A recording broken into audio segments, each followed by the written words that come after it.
We're wrapping up this series, The Outsiders, today. And honestly, this has been a series, if you've been with us, you already know, but if you've not been with us, let me catch you up. This has been a series really for anyone who has ever felt like they didn't belong somewhere because of how they believed internally. Now, if you're a follower of Jesus, this is a series that maybe is talked about kind of things that you felt before, moments that you felt like, I'm not really sure I fit in this moment because I believe differently than some of the people around me. If you're not a follower of Jesus, I would say this: you've probably watched followers of Jesus in moments where they felt like an outsider, and you may have watched them respond to that very poorly, right? You may have watched them actually do damage to other people around them who did not agree with them.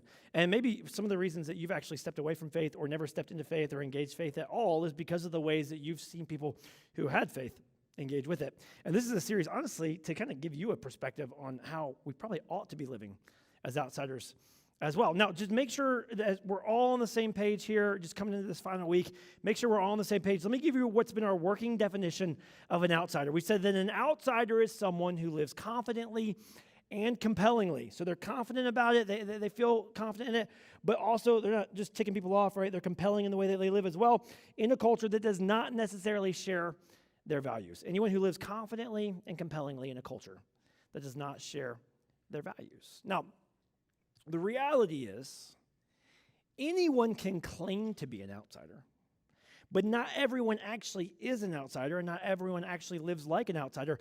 Even many Jesus followers may claim to be outsiders, but not actually live like outsiders. And so today, in our last week, I just want to show you kind of the easiest way, I think, to tell how much of an outsider you actually are. How much of an outsider you're actually living like. The easiest way to tell is what I would just call this. I'd call it the pressure test, okay? The pressure test simply reveals this. It reveals how you respond when what you know to be right is treated like it's wrong. It's how you choose to respond in moments where you know that you're right, and yet you feel like what you're sure you're right about is being treated like it's wrong. That's the pressure test. Several years ago, my wife and I, we were expecting our first and only child, right? It's about 7-8 years ago. My wife was pregnant with Addie, and we had gone to the doctor very early in the pregnancy, as you do, and they had given us a due date for our child, okay?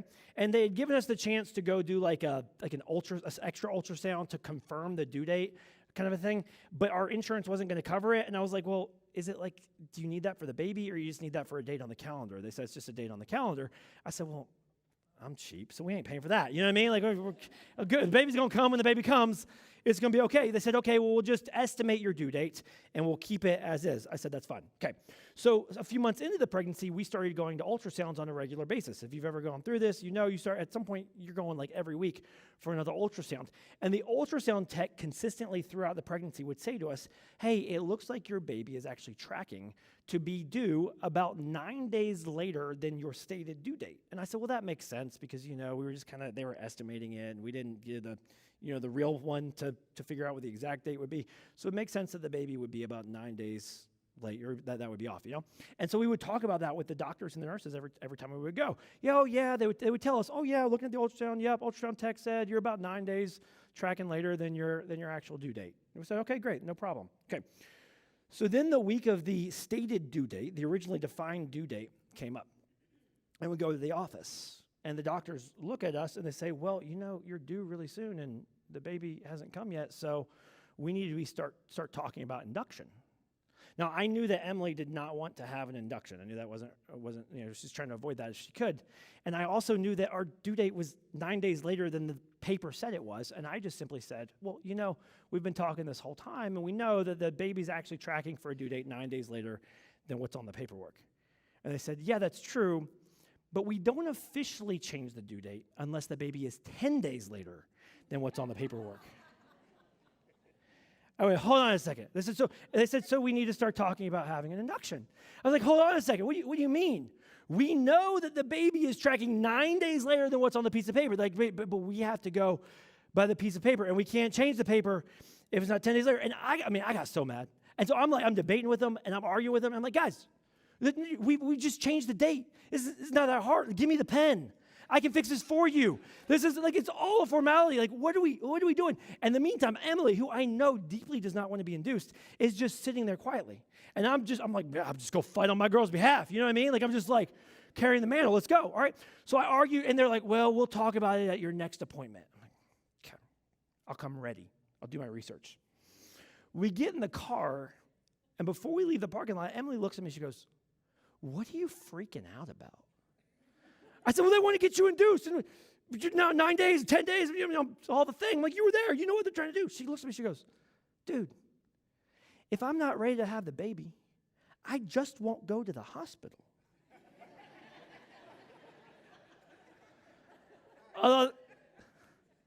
That's a pretty good plan. That sounds fairly wise, okay? But in that moment, right, sitting in the doctor's office, I knew I was right. And the whole time they're treating me like I was wrong.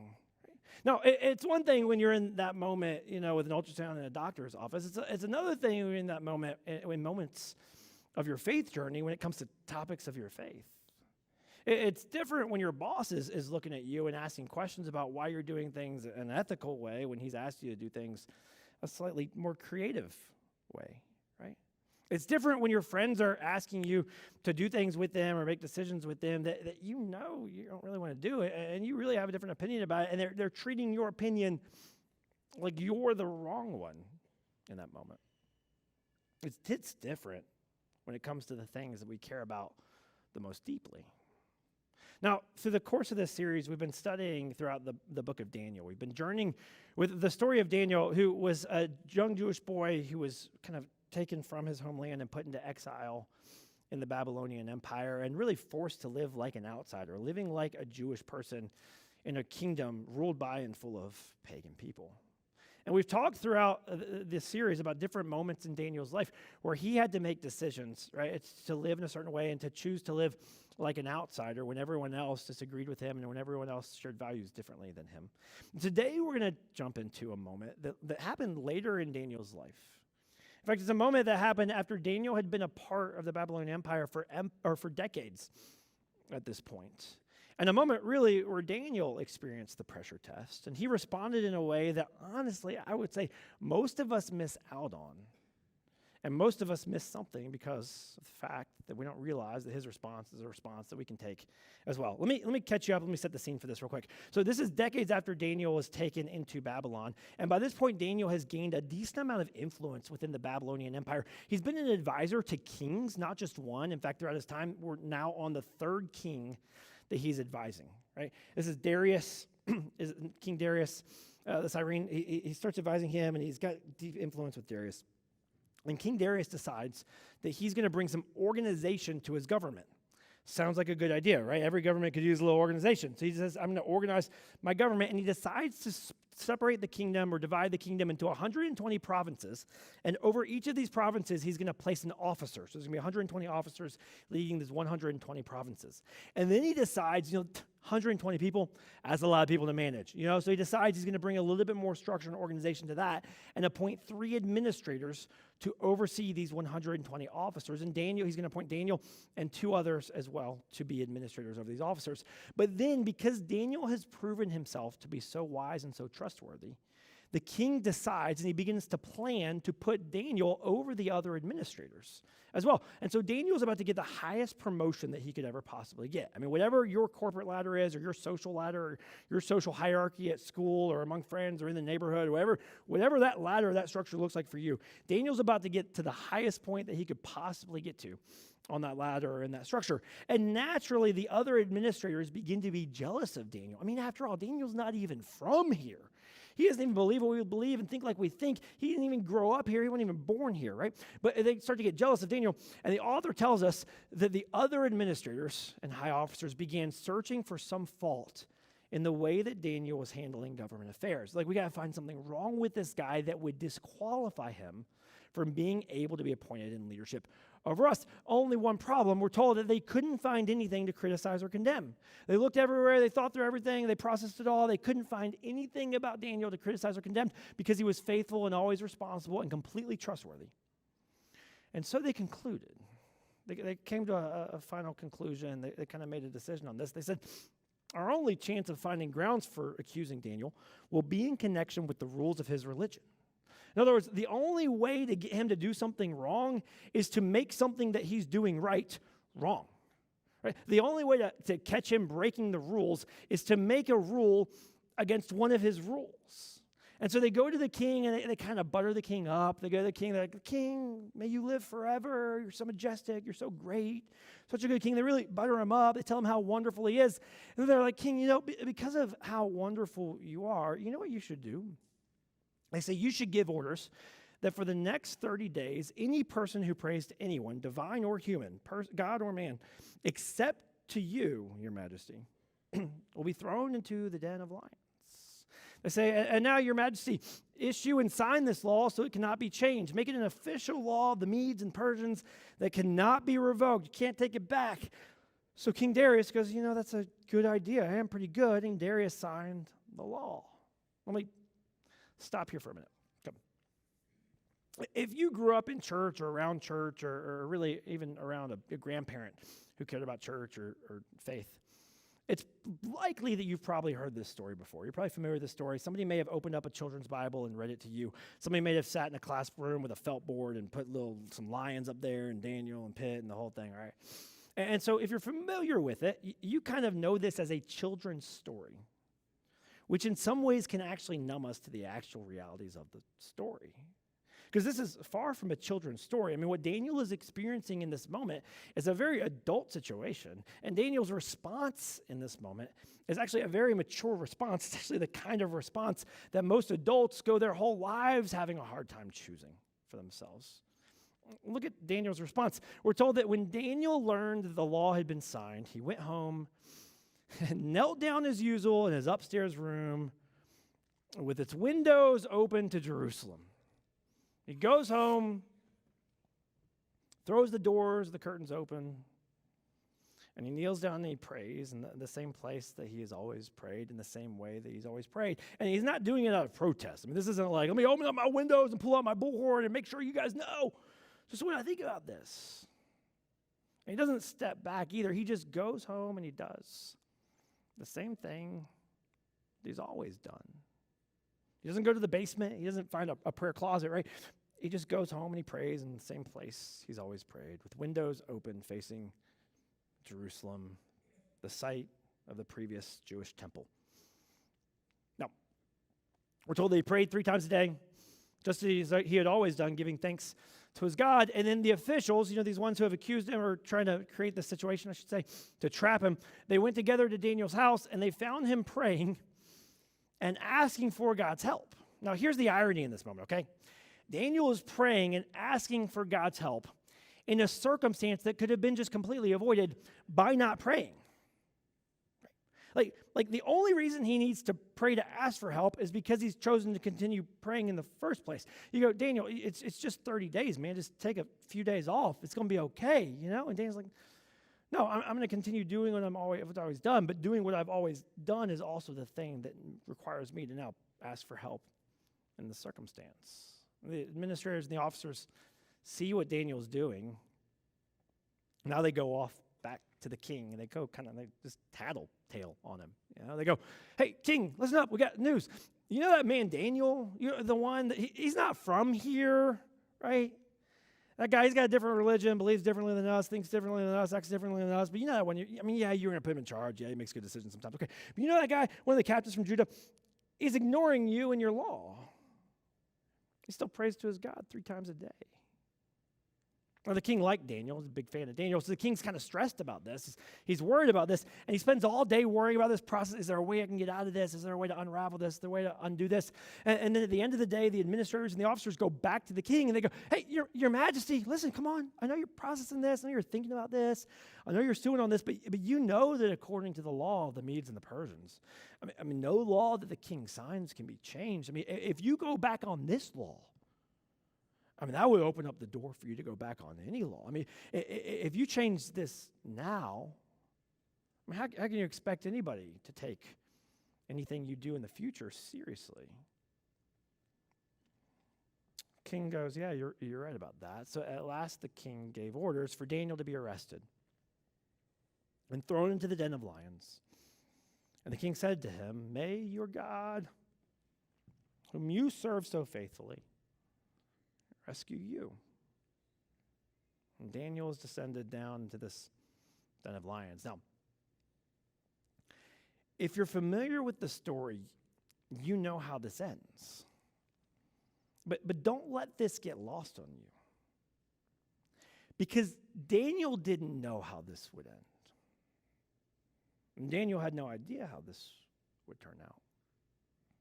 We're told that the next morning the king goes out and he's hoping that Daniel's alive. He goes to check on him and he finds that Daniel's actually alive. God has kept these lions' mouths shut for him. And the king's just overjoyed and ordered that Daniel would be lifted from the den. Not a scratch was found on him, for he had trusted in his God. The king's so happy in this moment that he actually does two things in this moment. First, what the king does is he actually takes these leaders, these administrators and officers who had plotted against Daniel. He takes them and their families and throws them into the lion's den as a way of getting revenge on them. No, that's not Daniel's revenge. That's the king's revenge, okay? But then the second thing he does is he issues a new decree. A decree that would be very opposite in language of the last decree, the kind of decree, honestly, that very few earthly kings have ever been known to make. And it's kind of long, but you got to get the impact of this. The king issues this new decree. It's almost a reversal of the last one. He says, I decree that everyone throughout my kingdom should tremble with fear before the God of Daniel. For he is the living God, and he will endure forever. His kingdom will never be destroyed, and his rule will never end. He rescues and saves his people. He performs miraculous signs and wonders in the heavens and on earth. He has rescued Daniel from the power of the lions. Words that no pagan king would be known to utter or say. And yet he can't help but say these words because he's seen God at work through Daniel in this moment. Now, it's easy for us to read the story. And again, if you're familiar with the story, it's easy just to kind of glaze over and, woo, Daniel, way to go, Daniel. Beat those lions. Way to go, man. Nailed it, you know. Again, because you and I mean, you know the end of the story. But Daniel didn't know the end of the story. Daniel didn't care about the end of the story. And in a moment of pressure, in a moment of opposition, in a moment where everyone was pushing against him and treating what he knew to be right like it was wrong, Daniel chose to lean into his faith and just maintain his faith moving forward, regardless of the cost. Because here's the thing about faith. Faith always comes at a cost. Regardless of how you live and how you go about it, faith always comes with some sort of cost. But how you respond in moments of pressure determine what the cost is and determine who pays the cost. Say it like this. At times, a public faith may cost something to you in the way that it cost Daniel. But there's a different cost that comes with a private faith. There's a different cost that comes with hiding behind the curtains. A private faith costs someone else the chance to experience God through you. And Daniel could have chosen to pray in the closet. Daniel could have chosen to pray in the basement. Daniel could have chosen to pray behind closed doors. He could have chosen to take a break. And he would have avoided the cost to him. And yet a king and his kingdom would have missed out on the opportunity of experiencing God through him and knowing more about God because of him. Now, let me tell you what I was tempted to do today. What a part of me wanted to do was kind of wrap things up right there and kind of leave you with a lot of kind of just encouragement around the idea that God always rescues people who are willing to pay the cost for their faith. God closed those lions' mouths for Daniel, and he'll close them for you, whatever that looks like in your life, right? God always rescues people and always works out hunky-dory and perfect bows at the end, and it's always clean and simple like that. The reality is, that's not true. And to do that would kind of be an insult that the thousands of early followers of Jesus who actually lost their lives because of their faith. Thousands of Christians who in the first 100 years of the Christian faith were persecuted and killed at the hands of the Roman Empire, many of whom killed by lions themselves who they were fed to. And the truth is that kind of story isn't just ancient history. Stories like that still happen today. In fact, there's so many different places in our world that we could talk about. We only have so much time. But I'm going to talk to you for a few minutes about a region in our world, or a country in our world, the country of Pakistan. Pakistan is technically a religiously free country. Constitutionally, they're promised religious freedom in their country. Okay, but religious discrimination still exists within Pakistan. And Christians in Pakistan make up just 2% of the population in Pakistan. And yet they experience severe discrimination because of their faith. In fact, just to give you an example of the ways the life exists as Christians in Pakistan, Christians are often discriminated against in the hiring process when it's discovered that they're a Jesus follower. They can't get high-paying jobs, and they end up getting the jobs that no one else wants. In fact, there have been times where some of the lowest-level jobs and some of the worst jobs were marketed as Christian-only jobs. This job is only for Christians. They weren't willing to give it to anybody else because they thought anybody else deserved better than that. One of those types of jobs is in the sanitation industry. All right, Christians in Pakistan make up just 2% of the population, but Christians in Pakistan make up 80% of sanitation workers in Pakistan. Okay, now sanitation in Pakistan is a little different than what you're familiar with here. In Pakistan, it's a very dangerous job. In Pakistan, they lack much of the kind of safety equipment that's required to do that job safely. And so they're constantly cleaning and caring for and fixing sewage pipes that are full of toxic gases that can be absorbed into their body and come at a detriment to their health because they lack the proper equipment and because of the age and the state of the sewage system in Pakistan. Now, I'm going to show you in just a minute, I'm going to show you a picture of what it looks like to be a sewage worker in Pakistan. And I'll tell you, I debated whether or not to show you this picture because it's a little bit unsettling. But I just kind of decided that there are moments where we just kind of need to get our heads out of the sand a little bit and recognize that not everybody in our world lives with the same privileges that we do. So let me show you this real quick. This is what it looks like to be a sewage worker in the country of Pakistan. Forced to descend down into waters that nobody else would ever go into. Honestly, probably shouldn't even call it water. Full of gases that are detrimental to your health, unsafe work conditions. And yet for many Christians in Pakistan, this is the only job that's available to them, and this is the only way that they're feeding their families and putting a roof over their head and clothes on their kids. And so they do it. 80% of sanitation workers are Christians because it's the only job that they can get. And one of those men is a man named Shabir Masih. Shabir is a 33-year-old man who was told by his bosses one day to descend into a sewage pipe that he knew to be extremely dangerous. And because he knew the dangers that came specifically with that situation, he refused to descend into it. For 3 days, Shabir Masih told his bosses that he wasn't going to descend into that situation. And at the end of the third day, at about 10 o'clock at night, his bosses showed up at his house and forced him into the truck and forced him to that sewage pipe. They forced him to descend into it. And within just a matter of minutes, Shabir's body had absorbed so many toxic gases that he was dead. His bosses extracted him from that pipe. They tossed him on the side of the road and they called his wife and they said, "Hey, here's where your husband is. Come pick him up." That's what life looks like as a Christian in Pakistan. That wasn't years ago. That was last month. There's story after story after story of Christians in Pakistan and in so many other places around our world that experience moments and pressure and discrimination like that. You know the part about Shabir's story that I can't get past? I mean, of all the details and all the things, you know the thing that I haven't been able to shake yet over the last few weeks? It's his name. Shabir Masih.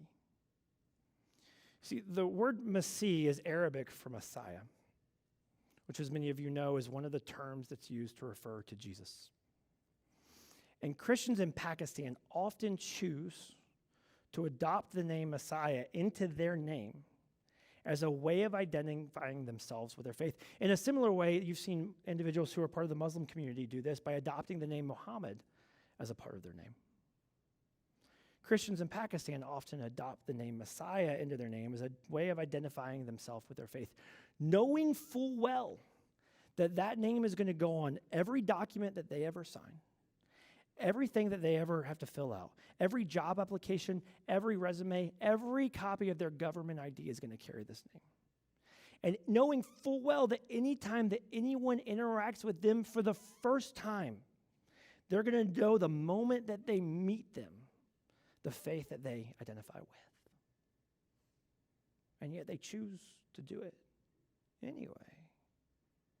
Now, when I read this story about Shabir Masih a few weeks ago, I thought of a friend that I had met about a year ago who's living in the States right now, but he's from Pakistan. He's a Christian from Pakistan doing education in the States and planning to go back home when he finishes his education. And I called him. I said, hey, talk to me about this. I said, it seems like Christians in your country live far less comfortably, yet with a much greater devotion to their faith than Christians in my country. What do you think that is?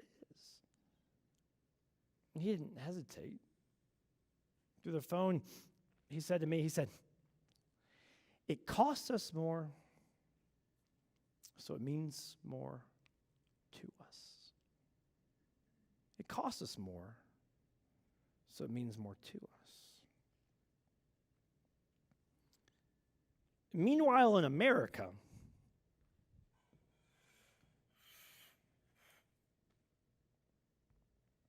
look, let me tell on myself for a minute. When I was 23 years old, I just got my first job working at a church. Okay? I spent my whole education for this moment, finally get a job working at a church. And I get there, and I'm 23, and I start getting used to the new city that I'm in, and I go to a Great Clips to get my hair cut.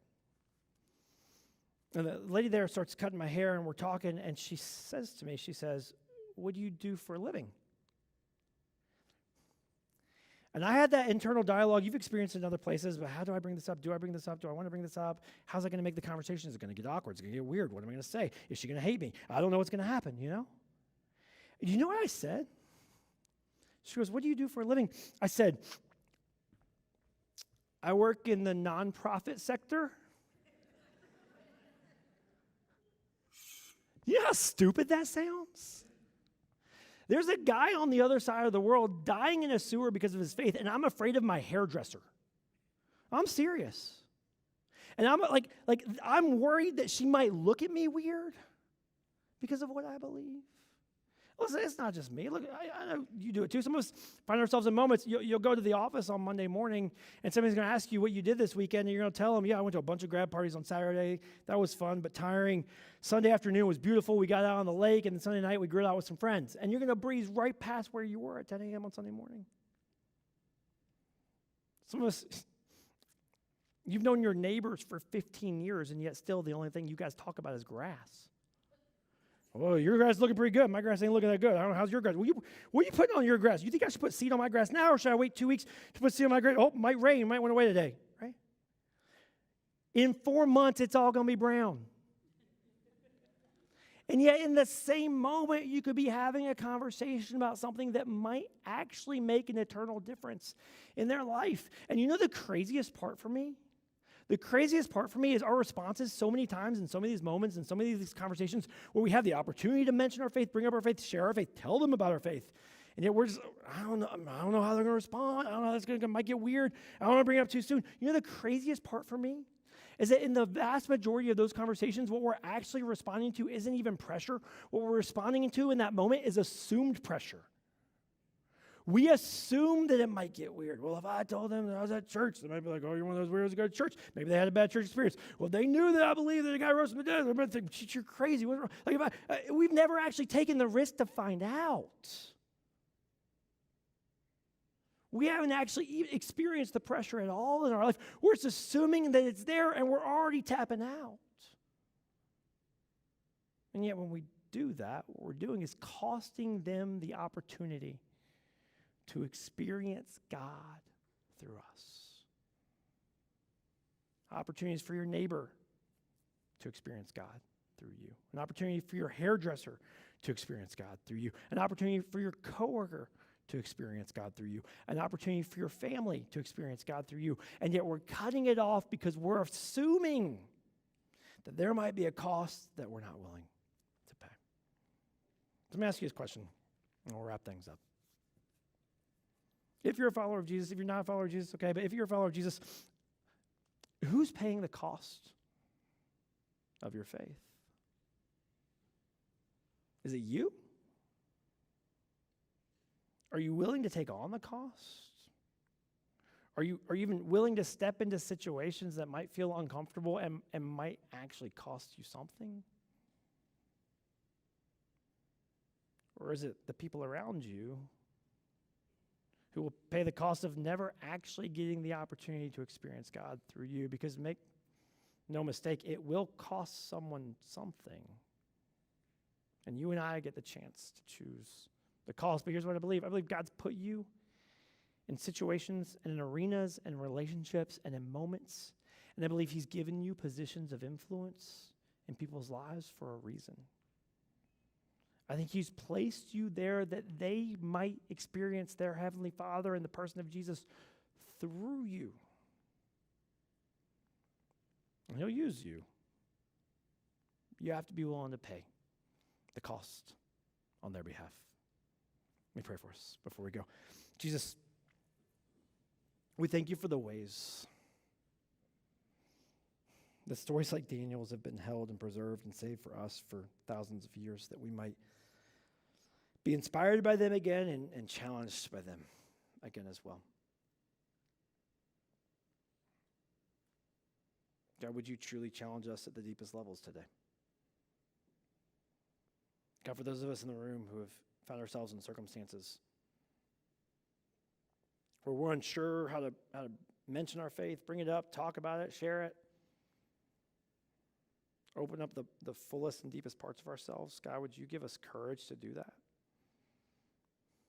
But just as much as courage, God, would you give us a sense of calling and purpose in every space that we walk into?